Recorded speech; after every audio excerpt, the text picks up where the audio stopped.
Hi, everyone. Good morning, good evening, namaste. Thank you for joining this NewMR webinar and for making some time to spend with me. I'm sure that everyone would appreciate a bit of stability in their careers these days, so I want to talk about how quantitative researchers can make themselves indispensable. Now, I suspect much of what I'm talking about would help anyone in research, but I come from a very quant background, so you'll probably be able to relate to some of my personal experiences as a quant researcher. Now, first of all, I'm going to presume that you're already a well-qualified quant researcher. You know how to write questionnaires, you understand how to use statistics, you know how to design samples and research. These are not necessarily points of differentiation. So I'm going to go beyond those minimum requirements and identify 5 things you can do to make yourself an indispensable quantitative marketing researcher. First of all, you need to take a step up the ladder. And what does that mean? Well, for quant researchers, it means learning something that takes your quant skills one step up from where they already are. For some folks, that means learning about AI and blockchain. For other folks, it means learning about biometrics. For many of us, and this is what I want to talk about here, it means learning programming. So I'll start by sharing a bit of my journey with programming. It started with a psychology program in university where I had a class in Turbo Pascal, as if anyone knows that program now. But programming wasn't easy, especially for people who weren't in a STEM program. The class started at the beginning of the year with 20 people, and by the end, there were just 6 of us. But because I took that class and struggled through to the end, the professor asked me to work with him over the summer. I was paid to write a computer program for a PhD student who was experimenting with how air traffic controllers handle complicated computer screens. That was the first time I saw that technical computer skills could be a career direction for someone who had a background in psychology. So in one of my first roles as an access panel analyst at a global research company, I sat next to the person who managed our global access panel of millions of people. So much data was right there. It seemed like it was just feet away from me. And on the other side of me sat the person who was in charge of recruiting people to join the panel. So what did I do? Since I knew the data was easily accessible from our office, and since I knew we needed a precise way to determine which recruitment sources generated the most valuable participants, I decided to learn SQL. So in just a few months, I had written some SQL code that calculated the exact dollar value of every person on our panel based on how many surveys they had completed and where we had recruited them from.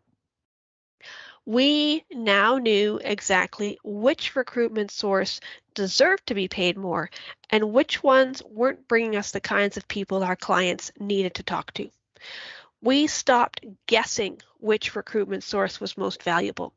We had near instant data to tell us which sources were worth our money. We saved time and we stopped wasting money.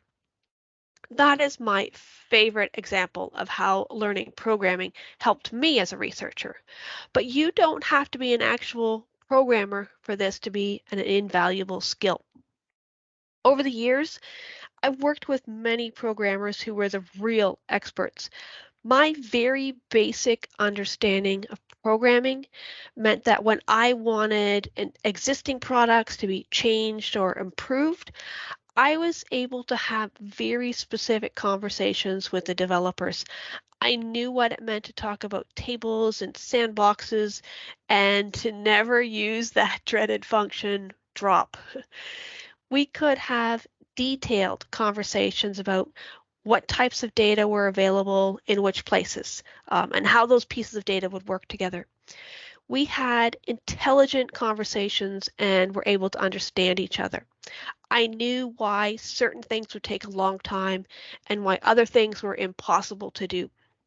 I didn't need to worry that I misunderstood something because I had firsthand experience working with those many tables and those massive data sets. And this applied to the other side of the conversation as well. When I talk to the leadership folks about changing products or building new products, I didn't waste their time talking about things that weren't possible or would take too much time. I could accurately describe what was doable or not doable, and how long it would take the developers to do. All of those tasks, learning SAS, learning SQL, they ended up creating more opportunities for me. I understood questionnaires and research methods. I understood big data and programming. I could see problems and potential solutions from both sides of the table. And when you can help your manager communicate more effectively with people in different departments, you become vastly more indispensable. There are lots of programming languages you could learn. If you're still connected with academia, you might want to learn SAS. It's really expensive, but lots of colleges and universities have licenses, so take advantage of that while you can. If your company has an SPSS license, stop using the menu options and start using the syntax options. I suspect most companies use some form of SQL. I find it really handy for manipulating and analyzing panel, sample, and social media data. If you're frugal, download R. It's free and it's really flexible for statistics. And if you just love programming and want to play around, download Python. It's also free and you can do so much with it. It has statistics components, but if you want to build little utilities to post tweets, talk to Alexa, or even make your own little online games, Python is a really flexible option for you. Okay, let's step sideways onto a different ladder. No matter how quantitative you are, to become a more indispensable quant researcher, you really need to learn qual. And I can already hear some people, qual isn't your thing. You wouldn't be good at it. You're not a people person. You have terrible conversational skills. It's not relevant to the work you do. And I get that. I do. I have those same thoughts in my head. I know I would be a terrible interviewer or moderator. Carrying or directing a conversation is not a skill I can brag about. But that doesn't mean I can't immerse myself in qualitative research.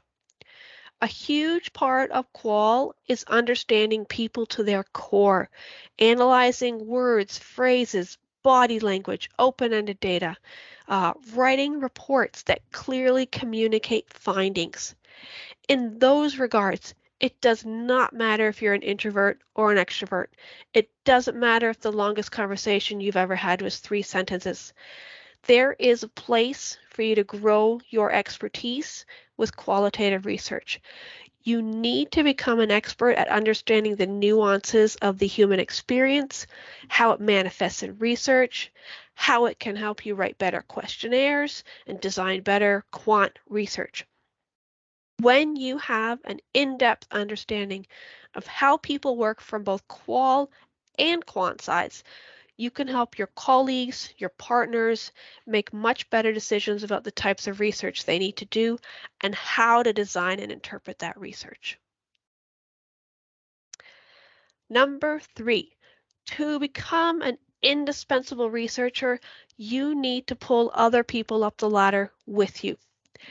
I know it might seem like it sometimes, but life is not a competition. There is room for everyone to be awesome in some form or another, and you can help with that. It's pretty easy. So here are some examples.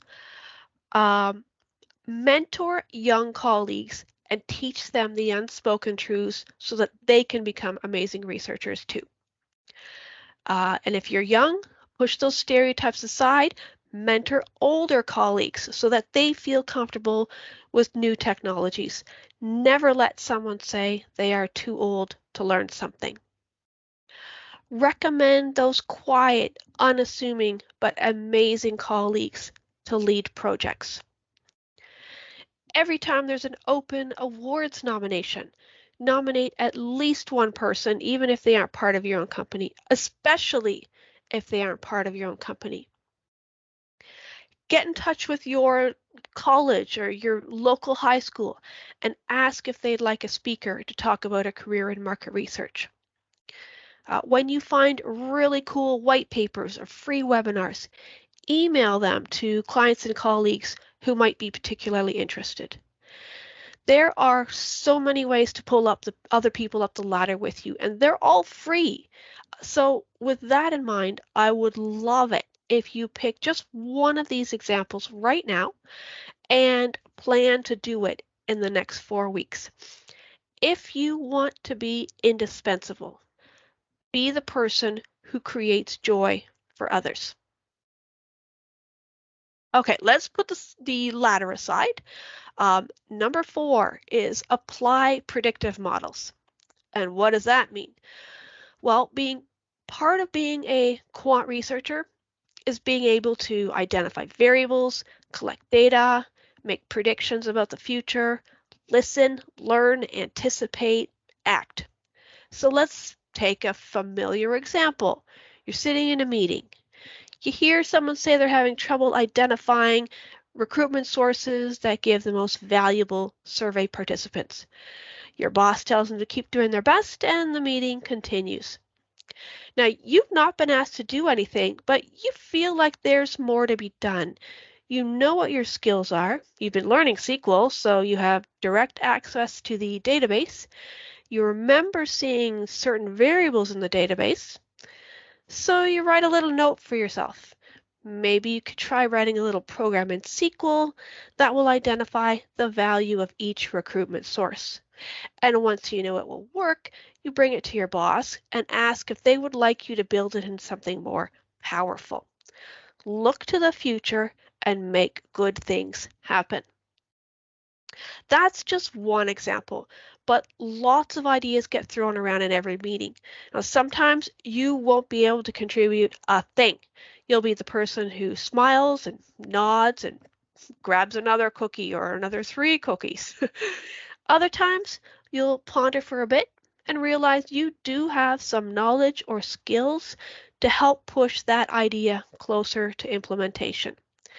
The key to this scenario is that even before the leadership team asks for volunteers, you be the person who raises their hand and says, I have a specific idea for how to implement this. Leaders love people who can self-identify their skills, their expertise, and not only suggest the next steps, but also implement it without being asked or reminded. So here's a few examples. Does it seem like the blogging team doesn't have enough content? Well, write something. I guarantee you that no matter how young, how new, how inexperienced you are, you have something important to say. Does it seem like the innovation team is falling behind on their timeline? Offer to do some secondary research to help them learn about the competitive space. Don't wait to be asked. Predict people's needs and fulfill them before they ask. The last thing I want to recommend, if you want to be an indispensable researcher, is to give back to the research community. If you take just a moment and think about your career, you'll realize you didn't get here alone. Right now, you're enjoying this NewMR virtual event. You just learned about conversational surveys, and you're about to learn about psychographic techniques to understand personalities. You've used webinars and white papers and conferences, your colleagues, your bosses to soak up new ideas. You've gotten help from hundreds, thousands of people around the world. So it's time for you to give back, and it's really easy. So what does this look like? Sometimes it starts with a huge dose of imposter syndrome. People think they're not good enough, they're not smart enough to contribute in a meaningful way. But again, I can absolutely assure every single one of you that you have the necessary skills and expertise to give back to our community. So, for example, the next time ESMR drafts a new standard, a new guideline, you'll see them put out a call for comments in social media. You can be that person. You can review the standard and then share your comments back to them. Have you noticed all these virtual conferences? Some of them, like NewMR, are free or extremely inexpensive. You can watch those events online and then write conference summaries for the organizers. Have you seen something in social media that just infuriated you? Well, that's a blog post right there. Write out your opinion in a helpful and educational way and share that post with ESMAR, the MRS, the Insights Association, or some other group you love. Join a committee from your local association. You don't have to be a board member or council member to be an important contributor, but you might get help to plan a conference, find diverse speakers, or create new standards. Best of all, you will get to network with key people in your industry. There are so many ways you can give back to our industry. And the great thing is, the ideas I just shared don't cost any money and they don't require anyone's permission.